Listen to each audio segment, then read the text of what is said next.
মোহন কোর্টে বিচারকের সামনে দেবদত্তর ব্যাপারে মিথ্যে সাক্ষী দেয়। এরপর কাঠগড়ায় ঝুমকি এসে দেবদত্তর ব্যাপারে বলে উনি খুবই খারাপ মানুষ, বাচ্চাদের ওপর অত্যাচার করত। তারপর অভি কোর্টে বিচারকের পারমিশন নিয়ে বাচ্চাদেরকে ডাকলে বাচ্চারা যেহেতু শুনতে ও মুখে বলতে পারে না, এর জন্য একজন দোভাষীকে ডাকে বাচ্চাদের সাইন ল্যাঙ্গুয়েজের কথা সবার সামনে বলার জন্য।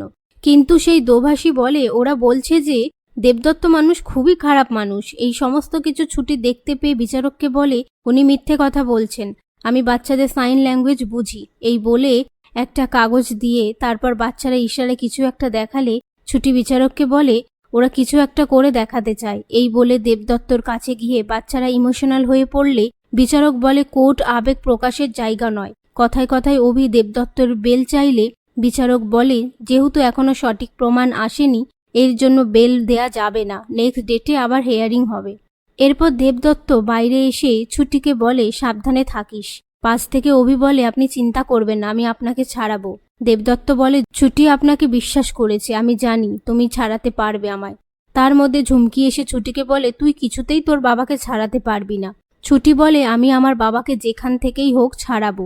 তারপর ছুটি মোহনকে রোমার সাথে কথা বলতে দেখে অভিকে বলে ওই যে মোহন, আমাদেরকে ওকে ফলো করতে হবে, ও কেন যে বাবার নামে মিথ্যে বলল। অভি বলে ছেড়ে দিন, ওকে এখন কোথায় খুঁজবেন।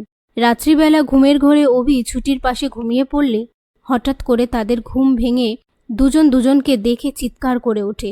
তখন ছুটি বলে আপনি এখানে কি করছেন? অভি বলে আমি বাথরুমে গিয়েছিলাম, হয়তো ট্রান্সে এখানে চলে এসেছি। ঠিক আছে, আমি নিচে গিয়ে শুচ্ছি।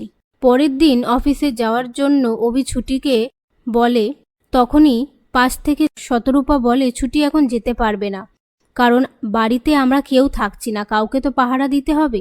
অভি বলে কেন, শিখা কোথায়? সেই সময় শিখা রেডি হয়ে বলে আমিও বেরোচ্ছি, থাকতে পারবো না। এই বলে সেখান থেকে চলে যায়। আর এই সবটাই শতরূপার প্ল্যান, যাতে অভি আর ছুটি আরও কাছাকাছি আসতে পারে।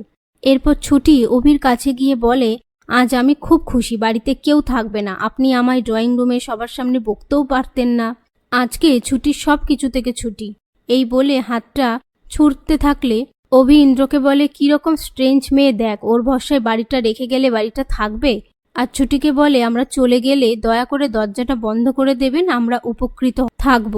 ছুটি বলে হ্যাঁ রে বাবা, সব করব, আজ তো আমি খুব খুশি।